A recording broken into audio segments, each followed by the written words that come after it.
Hey, what's up guys? I'm shooting this video outside, so hopefully it's not too noisy, but what I want to talk about today is Neo, of course. So a lot of YouTube, well, I won't say a lot, but the YouTubers that make videos about Neo, they fall in one of two or three categories. But let's just say there's some that follow the stock price, the stock narrative. Not narrative, but the stock price, the charts, right? And they get into how many cars Neo is selling, roughly, things like this. There's other YouTubers that kind of get more into the company, like the technological advances of the company and things like this. There's not a whole bunch of YouTubers really talking about Neo, to be honest with you. That's my personal opinion, compared to some of your other stock ecosystems. But what I was trying to come to grips with was where would I fit in with all that, because there's just a lot of content out there. Me personally, I've kind of decided that I fit more, not so much talking about the stock price, because I don't know if stock's going up or down. I cannot predict it, but I'm more fit with like the company itself, the products that it puts out. As far as how I feel about those products, and that's what really encourages my my investment thesis with Neo. Okay, and do they do the things they say they were going to do? That may be a little bit debatable with Neo, because people in the past have seen that Neo is not always able to meet the expectations that it sets for itself. That's another story. But in general, the quality of the products and what separates Neo from the pack, that's what I basically want to focus on, because that's the thing that's going to have longevity with the company. So with that being said, we get these weekly registrations every week that come out in China, and I forget who tracks it. I think Li Auto, or one, or what's the name of the other company? There's an online EV website that tracks this data. So basically, they use the insurance registration data to get a heads up on how many cars the automakers are selling. And in the past, Neo has not been in the top 10 or anything like that, to my knowledge. Maybe a few times, but they're usually kind of like, Neo will sell about 4,000, 5,000, 6,000 cars a week. Other people like Xpeng or Zeekr and all these people, they sell in like 15,000 cars or 10,000 cars, and everybody would crap on Neo. Not everybody, just the bashers. So it basically came out this week or last week. I'm not sure when it exactly came out in the news, but a lot of those other automakers were faking the numbers. They were registering the cars ahead of time in people's names, unbeknownst to people in China. They would just register the car in those people's names, so they would get insurance registrations, and that would make it look like a sale had happened, when really no sale had happened. So what's the moral to my story? The moral to my story is, it just goes to show you that a quality company like Neo, and when I say quality, I mean their product, okay?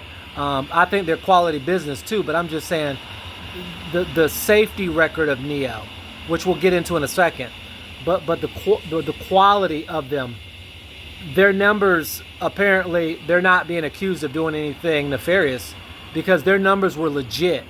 So it's just showing people that, yeah, you were so worried about all these sales that other car companies were having, and it turned out to be fake sales. Not all car companies, but just the ones that they've found so far, which is Neta and Zeekr. Those are the two that have been called out. Now, whether this stuff has been actually verified, I don't know, but I'll just read you part of the article from Fidelity. Just looking at my Fidelity account, there's an article from Reuters, and I don't know how much stock you want to put in Reuters, but okay, here's from Reuters. Let's see, this is from yesterday, 3:16 a.m. It says, a tactic used by Chinese automakers and dealers to inflate car sales has grown increasingly common in recent years in response to a bruising price war in the world's largest auto market. a Reuters analysis of consumer complaints has found. So a lot of people have been complaining that they've had cars registered in their names and they didn't buy a car, you know.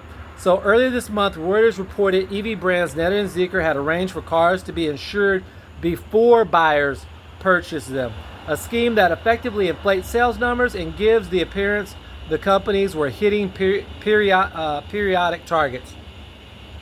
So I'm totally cool with the numbers Neo has been posting, as long as those numbers were legit. It looks like they were legit. So there you go. Okay. By the way, I think Neo sold 225,000 last year, which was up like, I don't know if it was like 50% from 40 or 50% from the year before. Neo has been doing good. I mean, they haven't been growing like 102% every year, but what car company does? I mean, besides Xpeng, who's had a stellar couple of years, assuming all their sales were legit. I assume they were. It says in more than a dozen cases, buyers said they were informed by dealerships that the practice was specifically designed to meet sales targets. Says Reuters review of 97 separate consumer complaints published on 3 widely used Chinese websites. Wow. The allegations cover some of China's largest domestic and foreign brands by sales volume, including homegrown champion BYD and Toyota, okay, Volkswagen and Buick, okay. The 3 foreign brands operate their China businesses in partnership with state-owned giants GAC and SAIC Motor Group. So I don't see Neo in here. Let me search for Neo's name. Nope, don't see Neo. So anyway, that's it for this video. My next video, I'm going to talk about how Neo is kicking butt on their safety record compared with Tesla. Okay, the Neo Firefly crushed Tesla Model 3 in safety tests. I'm telling y'all, that's all I care about, is that Neo makes quality products, and hopefully we'll get them one day here in the US. I'll be the first person to buy a Firefly because I love the OS. I love the software stack that they're using. I relate a lot to Neo because when I listen to them talk on a technical level about how they develop their own kernel for what they do. A lot of people don't know what a kernel is, but I work in IT, like Kubernetes deployments and Linux and stuff like that. So when I hear them talking that tech talk, it really gets my mind perked up, and I kind of understand more of what they're talking about. So yeah, they have a 4-kernel architecture. They have a kernel that supports the driverless systems, the infotainment system, the front cockpit system. So they have 4 different kernels that are supporting their systems.